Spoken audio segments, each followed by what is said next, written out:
Are you ready for a reboot? Welcome to the Sheila Mack Show, reality at its finest. History reminds us those hit hardest often become the change makers. This year, we've all hit crazy economic, social, and emotional rock bottoms. We all get knocked down. Something hits globally, locally, personally. It affects our health, finances, our relationships. We have to recreate a business or career. Each show, Sheila and her special guest will be sharing their reboot stories, guiding you with real solutions to upgrade and up-level emotionally, mentally, physically, spiritually, and financially. Here on NBC's KCAA Radio. If you're ready to pull yourself up by the bootstraps and bra straps, enjoy a listen. Here's Sheila. Welcome to the Sheila Mack Show. I'm your host, Sheila Mack, and here we have real people sharing real stories and actionable steps to help you reinvent, rebuild, and reboot your business and personal life on your terms. I'm your host, Sheila Mack, and today we are getting back to business with part 2 of a special feature presentation with Jay Abraham right here on NBC's KCAA Radio. And if you need to see the first part of this interview or hear it, you can go to the archives at kcaaradio.com and find the first featured presentation. So I am going to share a little bit more about Jay, and then he will be on the show to get started with part 2 of the interview. Marketing legend, mentor to mentors, and the highest paid marketing consultant in the world. He's the go-to guy now. And I gotta say, if you think of most of the marketing consultants that you probably don't have the name of, they've all been influenced by Jay. I probably wouldn't be here without my mentor, Jay Abraham. Through, his teachings and what he's done for me, he's taught me how to position myself in very unique positions, what is my unique offering, as well as the ability to communicate. Jay Abraham has significantly increased the bottom line of over 10,000 clients and over 400 industries worldwide. Jay has had a tremendous influence on my business. Not just my business, but really the deep ways in which I think about my students, my readers, my clients, my customers. His books have profoundly influenced my ability to grow Bulletproof, and his personal mentorship and his one-on-one sessions with me have absolutely changed the game for me and for Bulletproof and for our mission to change the world. Forbes magazine called him the real thing and lists Jay as one of the top 5 executive coaches in the country. He's also a best-selling author and has been featured in USA Today, the New York Times, Inc., and Success, among many others. Life is a series of mentors, and Jay Abraham is absolutely the best in that area. Welcome to the show, Jay. Thank you, Sheila. Good seeing you again, or hearing you, depending on what form people are experiencing this. But yeah, it's a pleasure. There's such a connection between industries. I'm doing media with radio, and I also am now working with a magazine company, the local magazines that you see with the families on the cover in your community. And so those are two things that are not connected, but they're really connected. And many of the people end up on the show or sharing about their business through a sponsorship opportunity that way, as well as in print media. What do you think about print media and advertising? What would you suggest? How would you diversify or stand out in today's very interesting economy and time? Well, I think people who read print are probably very responsive people. Not as many, but probably a sort of core. We're experimenting right now with Inc. magazine, Forbes magazine, the business section of the Sunday New York Times, and a couple of others. And what we try to do is for the first, pardon my voice, for the first test stage, we try to negotiate a very advantageous price. We also want to do something that if we get a good enough price is very stunning. For example, I'm getting ready to run 4 pages in Inc. magazine, not one, but 4 together. I'm getting ready to run a 2-page ad in Wall Street Journal. And they're all designed to literally gain maximum attention and engagement from the audience we want to reach. We know that there's a lesser audience but we believe the audience that reads is the audience that we can impact the most, because I tend to like long, well-developed propositions. But it depends. One of the things I learned in my life was testing, testing, testing. It's a very wonderful way, because you can try, as long as you control the risk that you're taking, you can try a lot of hypotheses, suppositions, and experiments. And if you lose on many, when you find the winners, it makes up for them all. And it's just, you have to, before you do it, you have to understand the dynamics. In other words, if you're going to use a magazine or a newspaper, you better, first of all, understand keenly the audience. You better analyze what has been advertised frequently enough that is more direct responsive, so you can see advertisers that have to justify the investment. If they're not competitive, you should call them and verify your assumptions that they are making money from those ads, because a lot of times people don't know. And then what they charge as far as their rate is frequently far above what the incremental cost is. We try to always get, what we tell people is this: we want a great first rate because we're trying something that may not work. But we agree to report completely results, and we give them a mean that we're happy with, or just a what would I call it? A minimum base. If we hit that, we say we'll run it every week, every month, as long as it keeps doing that at full rate. And we give them incentive for making it advantageous. We say we'll run something very dramatic and impressive, and you could have editorial approval. It won't be anything that's schlocky. And if it doesn't work, I'm going to lose, but I'm going to lose less than what your published rate is. Right. If it wins, you're going to win as well as me, because I'll keep running, and as long as the numbers justify, I'll be happy to pay more. Yes, exactly. And the company I work with now, in that magazine that's nationwide, actually, and in Canada, they actually have people that started when the business started, I think 17 years ago, that are still advertising with them, because obviously it pays. Yeah, and so that's for that target audience, and it's for small businesses. So it really works. Yeah, and you have to have alignment. I mean, your message has to be in alignment with the market and the media. But I mean, the thing is, if you don't market, then you better have an enormous referral or word of mouth, or you better be in a location where there's enormously high volume or high quality traffic of the profile that you need as buyers. And if you don't have that, you better find them. They're not going to, I mean, the world won't beat a path to you unless you've got a reason why they need to do it. Either your location is fabulous, your product service is unique, and everyone talks about it, you got tons of referrals, or you're a very good external marketer. Yes, that's or very you have true. a salesperson selling it for you in the outside market, but it's not just going to happen. No, it's good to have a team helping on the sales part, really to expand. Now, for branding, there's marketing and there's branding. So for branding, for really getting your name out there, it takes so many times for somebody to see the name, to get the message before they actually connect with a new business, let's just say.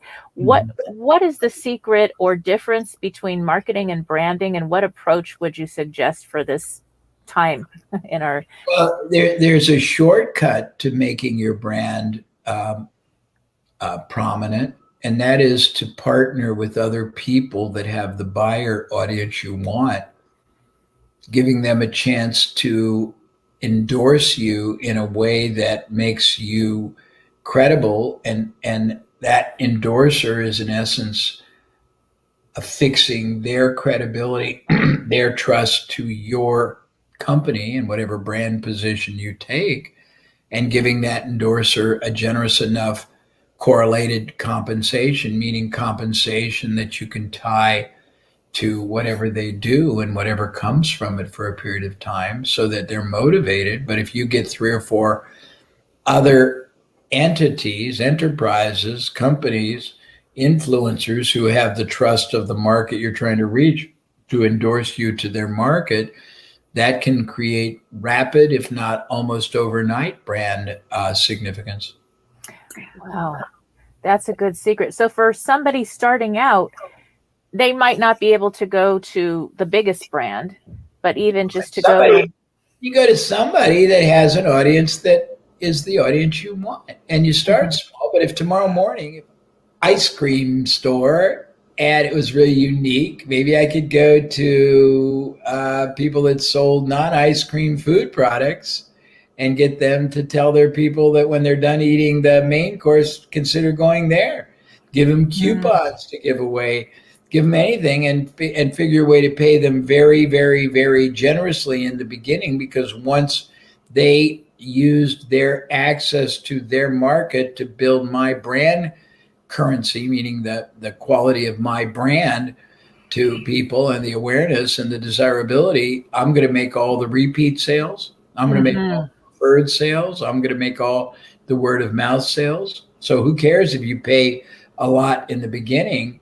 If you can pay for results instead of advertising, you're always going to be better off, because you'll never pay a penny out until you get a result in first. That makes so much sense. I can go back to when I opened my first gift store in Montrose, California. It was 5,000 square feet, and I wanted the building next to all the restaurants. Okay. All the other stores closed at 5 p.m. I stayed open until 11 when the restaurants closed, and I had music and free tea and little cookies to give out, and people would come in and they'd meander around and they'd buy a bunch of stuff and they'd leave. And it took a couple years for the other stores to catch on and actually start staying open late. So that it paid for me to buy a building instead of continuing to rent. That's very smart. I like that a lot. Yeah, that was fun. And so that's an example. It didn't cost me anything different. The rent was the same 3 blocks down away from the restaurants. I love it. So there's so many different ways to do that. Now, let's take, for example, my suggestion of window cleaning for a strip shopping center. Okay. So if you're in a teeny tiny city, it's not going to make sense. But if you're in any kind of a decent city, and you could go to, let's say in that city, there's 100 strip shopping centers, right? Right. If you went to every one and you only got 3 to say yes, now you'd have three agreements that you could exercise. You don't have to. 3 agreements you could exercise where you were trading, let's say, rent for 3 years for window cleaning for 3 years. Now you might say, well, I only have one facility. Well, you have choices. Choice 1 is you open more, because it would cost you a lot less than you would normally, because you don't need the capital outlay, right? And you might be able to get your vendors to provide inventory. If you say, I'll secure a 3-year rent if you provide me with startup inventory on a return privilege, meaning if it doesn't sell, I can send it back. Or you could flip that space to someone else for under market and get cash, right? Or you could use that space and give it to somebody who's got a very successful single location. And if they opened another one, you could split profits by waiving any rent to them, because you have now the use of this space, right? So you have a lot of options. And the last option is, if it doesn't make economic sense, you don't go forward.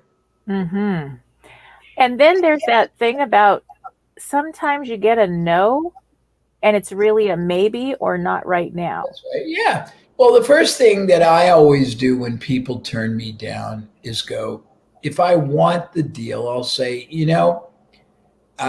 I hear what you're saying, but I sense I haven't conveyed enough of the value and the benefit to you. So what I'm going to do is either come back to you with a renewed approach, or I'm going to stay in touch, because I suspect as you think about it over time, you will reconsider. And if you don't, I suspect you have in your realm of contacts other people who might be benefited from this. And I always program them. To me, I look at it like a positive Chinese water torture. It's only a matter of time before the people you want to deal with will deal with you. Mm-hmm. And tenacity is an attribute if you use it strategically. Most people use it in a tormenting way. In other words, if I just keep writing you and writing you and writing you, you're going to go, oh, that's an irritant. But if every time I communicate with you, I introduce perspective that is actually has merit, causes provocative thinking in you, identifies implications that make my past proposition that you, let's say, tentatively rejected, because I don't think a no is absolutely a no. I think it's only an interim refusal, if that makes sense. Mm-hmm. And by keeping going back in a more inventive way, you will win a surprising number of previous rejections and turn them around. And even if you don't, you will be able to develop your ability to present your proposition from a multitude of different points of view or implications, which will help refine your ability to synthesize all those approaches into the best presentation or pitch you can use in the future. Yes. Yeah, that sounds great and so true. And well, there's another approach. If you were going to do anything in life, if you were going to go for a new career, you would have to invest a lot of time, effort, and money, wouldn't you? Mm-hmm. So if you say that the potential rejections I need to experience to perfect and refine and evolve my presentation skills is a far cry less than the investment of time, effort, or money I would have to invest in anything else I would do that would be designed to make me money. That's really good. It is very powerful. It's a new way of looking at it, isn't it? So, I mean, and people that are very, very analytical about rejection, that really get the mechanism and get relatively good at presenting, they don't look at rejection as defeat. They look at it every time I get 8 rejections, I get 1 sale. So they don't look at, so if a sale is worth X, let's say I'm selling something that has, let's use a very easy, that has, let's say 1 out of 10 buy, okay? And I get rejected from 9. Statistical probability, it may not happen, but the 10th one buys and it's a $10,000 profit. Everyone who says no is actually worth, if you look at it, $1,000 to me. Yes. So different ways of looking at it to mitigate the negativity in it. But I mean, I always say if you met that person again, they probably wouldn't even know you if you did it on the phone. If you did it in person, if you did it with panache and aplomb, meaning you did it qualitatively and charismatically and authoritatively, even if they turn you down, you might be actually creating a positive enough relationship that you could go right back to that same person in a matter of days or weeks with a totally different proposition that if you articulated it well, they might buy into. That is so helpful. Next move. If you think about life, think about business life like real billiards, not pocket billiards, but the ones that have no pockets, where every move you make is designed to set up the next move and the next. I'm wondering, you also raised a big family. how did you, for people with a big family or families right now, and especially with COVID, they've had to coordinate business and family life even more than ever, working from home. What advice do you have for people that are dealing with this new family and work situation? Well, I think the first is try to appreciate each other's reality because it's hard on everybody. Mm-hmm. And try to support each person's reality. I spent, and I haven't gotten motivated to go back to my office very much now, but I spent the year here in the wine cellar, which is very nice. But my wife used to have autonomy and control of the house, and now I'm here and I'm getting on her nerves and I'm making a mess and I'm using all the rooms. So I try to be sensitive because we spend more time together. I try to appreciate things that she's interested in that maybe I haven't been and support those. Watch shows she wants to watch. She likes a lot of old English kings and things like that. And I never did, but I watched them with her. She likes to discuss world events, and I really wasn't that big into it, but I do it because I think it's important to her. And I want to be, I don't think my mind alone is all that's important. And I think the more you try to appreciate that everyone is having an awkward time, and that you try to be focused on others and celebrate it and contribute and not be, oh, I'm not going to be that. Or do the opposite. Try to be very, very collaborative with them. I think that's better. Try to, spend time, quality time, listening, talking, being interested. Use it as time to regenerate the relationship, whether it's to your loved one, to your children, develop hobbies, if you will. One of the things I think that happens, and some people don't have the luxury I do. I have a very large home and I have a very nice backyard, a lot of foliage. So I sometimes find myself appreciating the trees and the growth that I've had for 30 years but never paid attention to. Yes. And I think that if you really start appreciating your environment and the people in it instead of resenting it, it makes it a lot easier, don't you think? It's kind of the energy that you bring to, whether you're at home or in the office, there's an energy that shows up with you, and it affects everyone around. So you think of when you have a negative kind of energy person come in, it's like everybody in the office is like, whoa, it's so-and-so, oh no. And so that energy really makes a difference. And I honestly, when I had those gift stores, I would tell the people that worked with me, if you don't want to be here today, do not come in, because the clients will feel the energy and they will not buy. Yeah, and it was true. Yes, that made all the difference. It wasn't worth me paying them, to be honest, when they were there. Yeah, no, that's a very good point. I love that. Yeah, sure. No, it's you're asking good questions. I like this.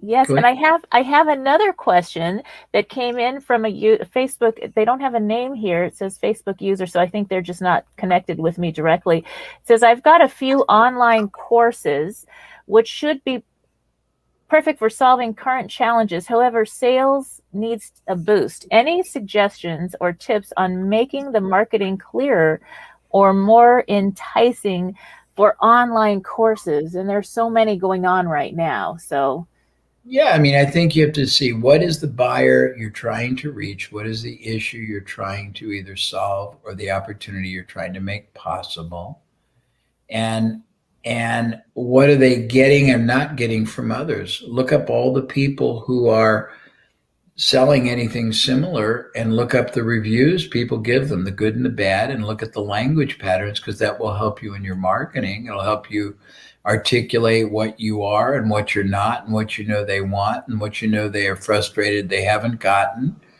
And if you can find other companies selling other kinds of courses that are not competitive to you, maybe you can partner with them and have them either sell your courses separately or make a deal with them where they pay you a usage fee to make your course a bonus. Or if the course isn't that expensive, maybe make it a lead generator for people that have something much more expensive, and find other ways to monetize it.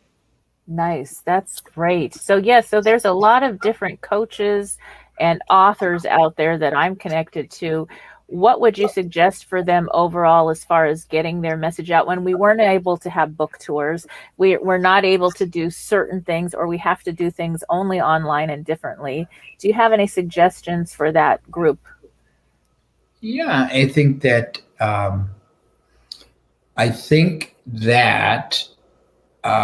you just have to find people that already have your audience and collaborate with them. It's a very safe way. And you have to make, the only way they'll collaborate is if you make it very well worth their while. And if you're chintzy, you shouldn't be surprised if they won't do it. You have to look at, most people go, oh, I'll give you 10% of sales when they're making on a course, for example, 99%. And I would say, why would anyone want to do that? Why don't you look at it from a different paradigm? If you get somebody to help you sell 20 programs to their audience that you never would have had, that's 20 times whatever your program sells for, 500, 1,000, that you'd never have had. So sharing half of that costs you nothing. It makes you $5,000. Sharing 60% costs you nothing. It makes you $4,000. Sharing 70% costs you nothing. It makes you $3,000, doesn't it? Yes. And then people are aware of your products, your book, your courses, and they can connect with you further from there. But if you don't get your foot in the door, you're kind of stuck. You get nothing. And you get buyers you can resell other things to down the road. But yeah, I mean, a lot of people have a very linear and unilateral sort of a mindset where they don't really understand what the dynamics in play are. And so they don't get a good outcome because they don't approach it from the right mindset. Yes. Now, you have some programs that you were sharing recently. I attended one of them. So that was online. Can you share about some of those things that you are doing now to help people with their businesses? Well, I mean, I have different initiatives. There's a partner of mine that makes very affordable things. We've done challenges. We have a program that's called Small Moves, Big Profits. They're easy, safe things you do a little differently, and they produce all kinds of increased revenue and profit for you. We have programs on we have 100 ways to generate referrals. We have another program. It's 100 ways to do joint ventures. We have an expensive program on how to grow your business profits beyond exponential. We have programs on our website that are everything from creating your own business success and giving you ways to start a business to how to build a power practice. I have lots of different programs, but we do a lot of modest ones for people who are on limited budgets and need somebody they can trust. And then we have subscription programs that are modest. Then I work with clients privately, and I'm not inexpensive. I'm relatively costly. So most people probably wouldn't be, unless, if they're significant, I'd love, to tell them about my services, but they're very expensive and not really affordable to a lot of people. Yes. So one of the things that I've seen over the years, because I've been watching your programs and actually attending many events, masterminds, Tony Robbins platinum event that you were at, and your breakthrough. And I've seen people that have started with maybe the lowest price, and then they apply. When they do the application, the next thing you know, they're in the bigger rooms because your advice actually gives results. And so that's the difference. It is more than wonderful to be able to start wherever you are and not overspend, but apply. What suggestions do you have as far as people going from attending things, whatever it is, because there's so many things to attend right now, at your programs, everybody else's, attending them, but actually doing the application? The big challenge to people is implementation and execution, and they get intimidated. They get intimidated by complexity. They get intimidated by self-doubt. They get intimidated by even the thought of being more successful, even though that seems contrary to why they do it. But I think I always say divide and conquer. You start with the easiest thing you can do that could win, not the biggest. So you get validation that the concept you got from whoever you learned it from is viable and that you're worthy. And then you keep taking that success and parlaying it. It took you until today to get to where you are. So thinking you're going to make $1 trillion in your underwear overnight watching Oprah, with one eye is probably a little bit delusional. And Right. okay, I just want to get started. If I Mhm. only make $100 on this one, if I only make $500 on this one, but I'm going to keep doing it until I get it systematic, continuous, sequential, and then you do that. And when you start doing that, wonderful things happen. But there's a great quote, Sheila. More is accomplished through movement than will ever Mhm. be accomplished through meditation. Yes. That makes all the difference. That is so true. And I think there's something in sometimes we do things and it doesn't work out, and there's even more value in that lesson or learning. You think about it, there was a famous athlete I used to help. Most people won't know him, so it doesn't matter. But he failed publicly in Super Bowls and in critical games, and he turned out to be massively successful post career in business. And he wrote a book that failure isn't permanent, it's just a temporary thing. Tony said it, Tony Robbins, you can change your life in a heartbeat. You can change the direction. But trying things, if it doesn't work, the biggest problem most people have when they blindly go into something is they don't step back and say, why didn't it work? Mm-hmm. If it's a concept that has been proven, did I execute, articulate, direct it? If it's one that's not proven, is there a safer, easier, better way? If I get horrific rejection, it's not horribly negative. It just tells you to go in a different direction, doesn't it? When I was young, there was a very popular toy that people got at holiday time, Christmas, Hanukkah, whatever your religious celebration. And it was manifest many ways. It was a robot. I would get from my parents a big ladybug that was that big, but it had in the base of it a interesting mechanism where when it walked into a wall, it would turn 25 degrees, it would turn a quarter the other way. Mm-hmm. And you could point it, and if this is radio, you don't see me, I'm pointing behind myself and giving enough turns, it would end up going out a door to my right over time. Well, if you look at everything you do that doesn't work as a directive to go a different route, then it's all going to get you to a bigger outcome as long as you stay in the game. Mm-hmm. That's like that Tony saying makes all the difference.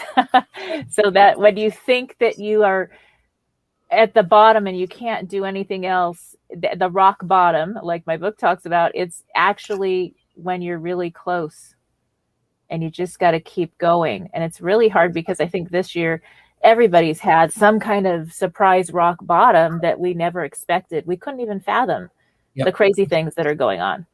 So that makes a big difference. I have somebody else that wrote in right now, and they say, thank you for the tip about the profit share, and the 40-50% was also great. I'll apply that to a few of the popular programs and the online. Okay. Oh, I know who that is. An online photo reading and fearless public speaking. I know that's a friend from London. So, yes, and she's been to some of your events too. So yes, that's great. Okay. So that makes a big difference. And I think now we're connecting globally. I know you're international. Do you have any suggestions for that change where because we're online, we're able to connect with people from London? I have London and Australia on right now, all these different countries. Whatever you are selling, I mean, you have the chance, as long as it's legal, to deliver it either in a service form or in a physical form anywhere in the world. You can sell anywhere in the world. It's really great because in the past, in order to sell internationally or nationally outside of a locale, you needed facilities, you needed rent and people. Now, because of e-commerce and virtual communication and webinars and Zoom and Facebook Live and Instagram and all these things, you can sell anywhere you want in the world that people can buy. And as long as you can economically and legally get the product or service into their hands, literally or figuratively, the world is your oyster, and you can compete now. I mean, that you can compete with the largest corporations. You can compete with companies 100 times your size. So it's a matter of your ingenuity, your marketing capability, and your belief, and that you have the ability to identify an audience and target them. But yeah. Yeah, I mean, the cost of traveling, as much as I love to hug people and see people in person, obviously we all do, but the cost to travel to another country and maybe like go to Dubai or something, it's what, 20 some odd hours, and you're flying and you're exhausted, and then you've got to do the event and you've got to pay for the hotel. It's very efficient. This is terrible. I need 2 minutes to sell somebody something. Can you? We can keep going, and go ahead. Yes. Yeah, and I do have to stop in a short period, but I can go for a little longer. But I just have to do something. Be right back. Okay. All right. So Jay will be right back. And if you have any more questions that you would like me to ask, just message in or send them into www.dearsheila.com. And I have someone looking at and reviewing questions there. So always happy to ask your questions. Jay makes so many incredibly good points about business. And I think that there's something that happens when we let go of that fear of rejection, when we start connecting, even in our community, even in small ways, we're able to have friendships with other business owners and then collaborate and all enjoy helping serve clients in a better way. So that's something that I've been applying since I heard Jay speak, and he can just give you so many ideas. You've got to take notes every time you listen to Jay talking about that. But I want to just share a little memory. I attended his Breakthrough Mastermind program. It was, when you read about the mastermind that Napoleon Hill actually talks about in the Think and Grow Rich book, it was kind of that same experience. There were so many people, businesses sharing ideas and collaborating, and we're all still friends today from that one weekend program. And that made such a difference in my business and career and thought process, as well as just being able to connect and collaborate and hear different ideas that had nothing to do with what I was doing for business, but gave me ideas to apply to what I was doing. And that really, really made a big difference for me personally. So that was incredible, and something that hopefully you'll all be able to experience at some point in one way or another. So I am back. I was just bragging about your incredible breakthrough event and the experience that I had. And so I have a couple, and I asked for some more questions. So I have Alan here, Alan Burke, and he says, I read Jay's Mediocrity to Millions PDF, and I would like to ask him, I would like to travel the world and work with clients globally. How do I accept payment online or digital wire transfer? That's online invoice. What is the best way? Because he's working with audiences, people from around the globe now. People can wire. We get wires we get it from, I have money wired from Taiwan, Japan. Somebody just wired me money from France. So, I mean, you get it from everywhere. So Mm-hmm. I don't think that's a problem. And I'm not good in things like PayPal or what's it called? Vend something. But Venmo.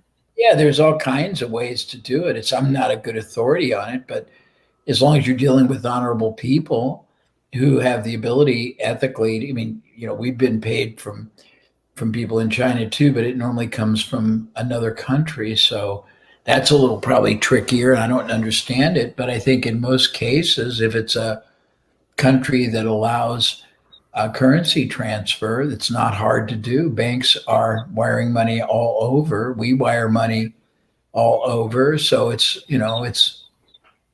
I think that your person just doesn't understand it. It's just a matter.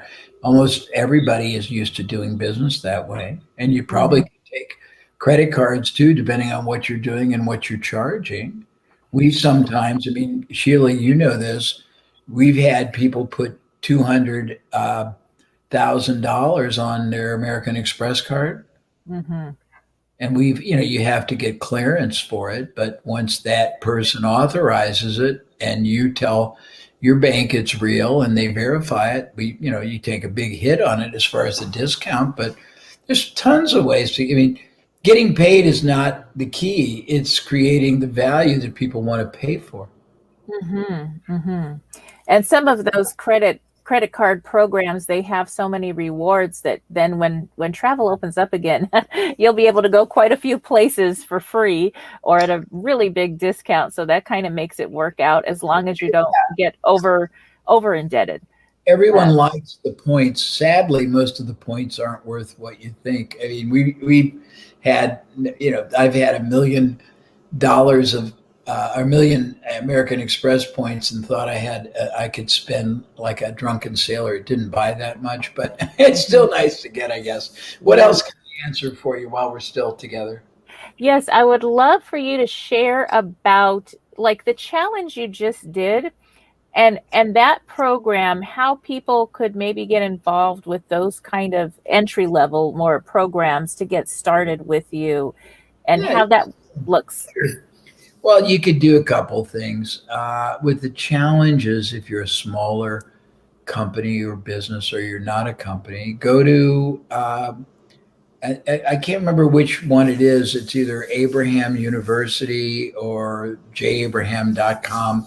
Get on the email list, and we do challenges. I think we got and you probably see it if you follow me, and but you can go on and you get on the email list. We do static programs. We do I think it's $200 a month if you wanted to be in a membership program. It's sometimes $55 for the challenges, so it's not very much, and they're really valuable. We've done Preeminence challenges, referral masterful challenges. We've done, I got so many I can't remember. We've got a program on the mind of the marketplace for understanding how to really telegraph your message and your marketing. We've got a program, little ones, how to outthink the competition. We got all kinds of them. So it's, you can go also just go to Abraham University or jabraham.com. There's another one, abraham.com, but it's not going to have,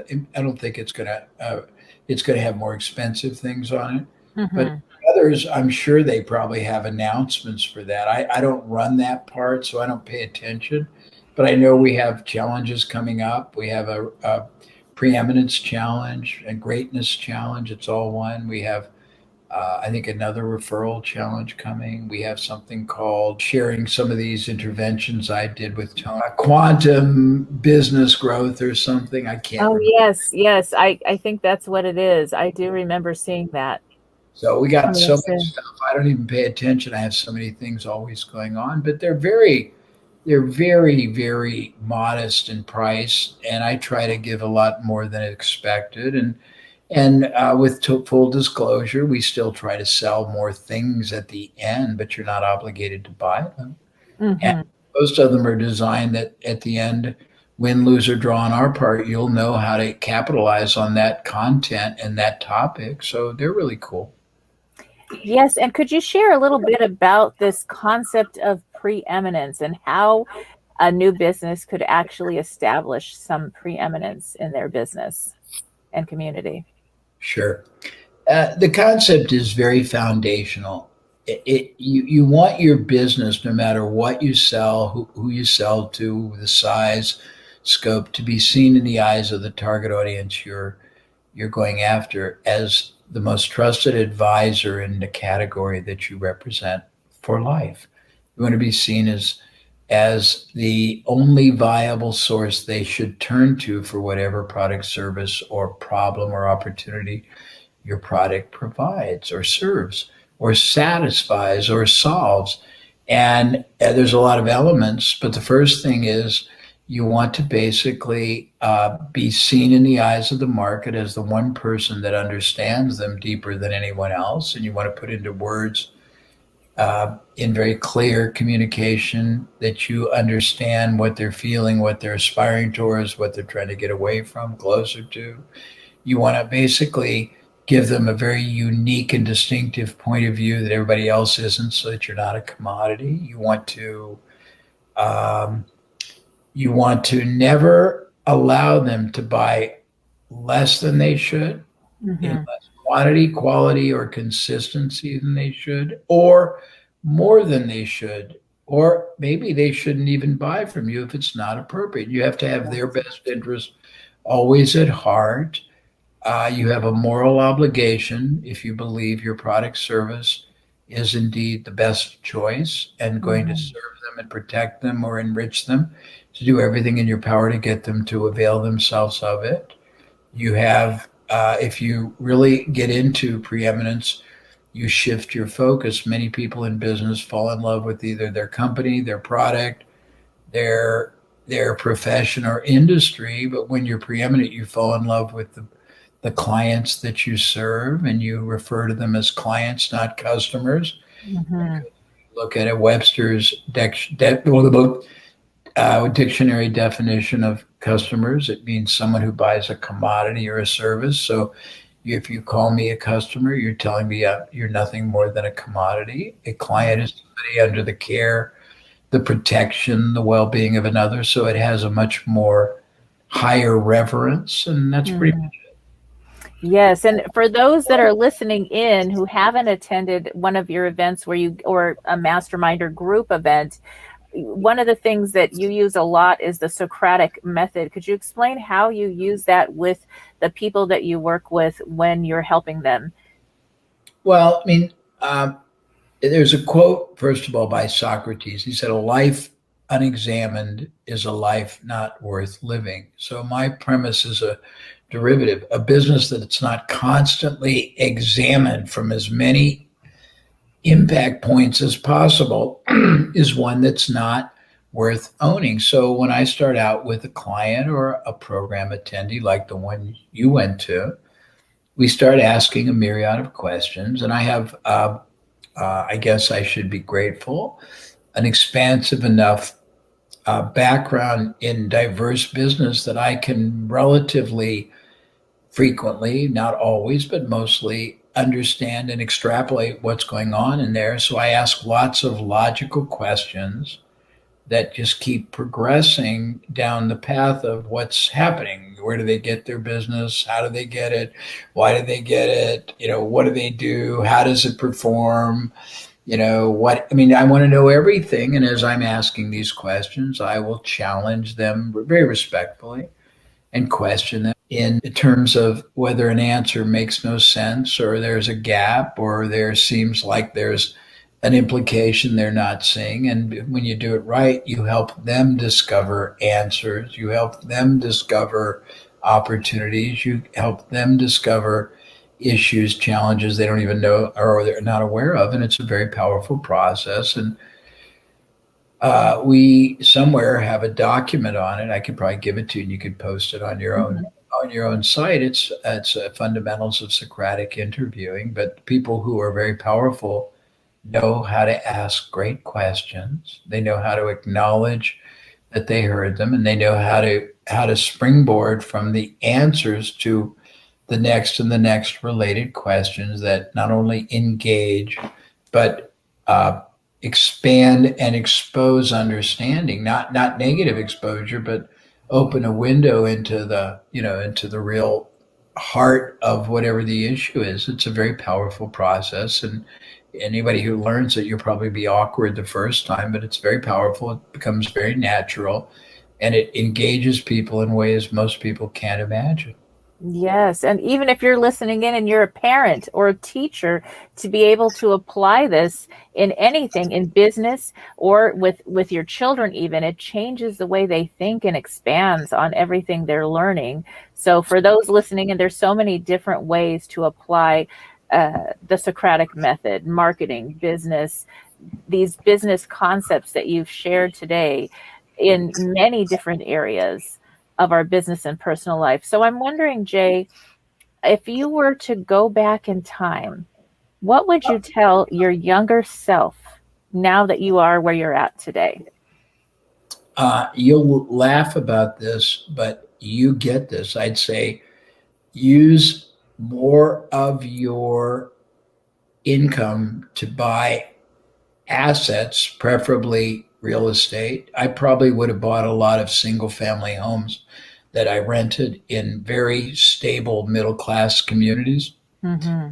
I didn't invest in many. I'm not the greatest investor. I wish I was, but as you get older, you like passive income more. Right. And the few pieces of real estate that I do own have gone up. One has gone up, over 5 times. One has gone up, let's see, 3.5 times. Another one has gone up, probably, I don't own it anymore, but if I had kept it, it probably went up, 10 times. So I didn't buy real estate. I wish every year I had bought, homes. I'm not as much a commercial oriented person. I mean, you might be, but I like stable rental property, not the most expensive and definitely not the worst, but something that's very stable, that'll always be there, that it will always be desirable and a great environment for families, but also that will appreciate, and you let other people buy it for you. It's pretty nice. I mean, I had one of my clients, and I never listened to him. He would have people who would own 200 pieces of rental property after they were over a 20 or 30-year period. And, not only would they retire, but, they would have this incredible cash flow. If they ever needed cash, they could sell 2 or 3 of them. They had great tax advantages. They had all kinds of wonderful things they could do. They could do exchanges, all kinds of fun things with it. And I would have probably wished I did more of that. And I think I would have enjoyed, I'm not a good stock investor, but I think I would have been a good person in things like private equity. I never did that. So but I mean, the regrets are reflections, and regrets are two different things. I think that whatever your life was and is, it is. If you don't like something about the past, you can only try to be better every day, because you can't change. I can't do one thing to change 1 second ago, but I can do everything to change 1 second forward. Right. So you have to, you focus on what you can affect, not what you can't. So here's my answer. In the final analysis, because I do have to leave in about 2 minutes, is there anything else that I can answer for you? But is there anything else that you would like to share with the audience listening in? Only that entrepreneurship is a wonderful and very satisfying way to live your life. And anybody can be a full or part-time entrepreneur. It isn't as risky as people think, and it isn't as costly as people think. And I think it's really great if you have children and grandchildren to give them an entrepreneurial exposure. I think if you can find products or services that make a difference in people's lives, and the difference can be serious difference, it can be entertainment, it can be enrichment, it can be opportunity, it can be resolution of things. But if you're fulfilling and filling needs, it's a very satisfying thing to do.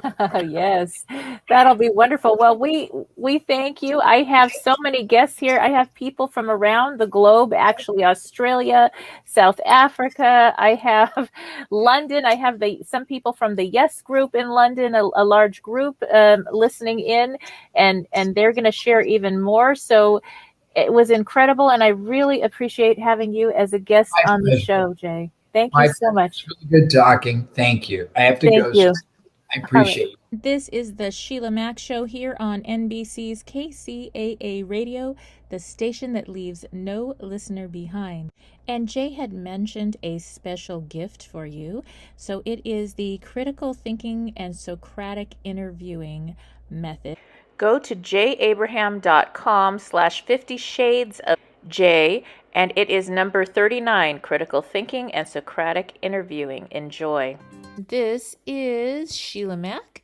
Thank you again for tuning in, and I have some homework for you.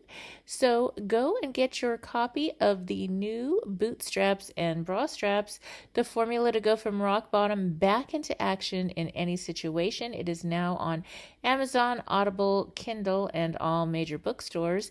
And get ready to tune in daily as I share the Business Leader Reboot. So that is starting a business, side business, or extra income. I don't care if you're starting from zero, rebooting, starting over completely. We are going to go through the steps over this year slowly together to rebuild, reboot, and reinvent your business and personal life, or your career and personal life on your terms.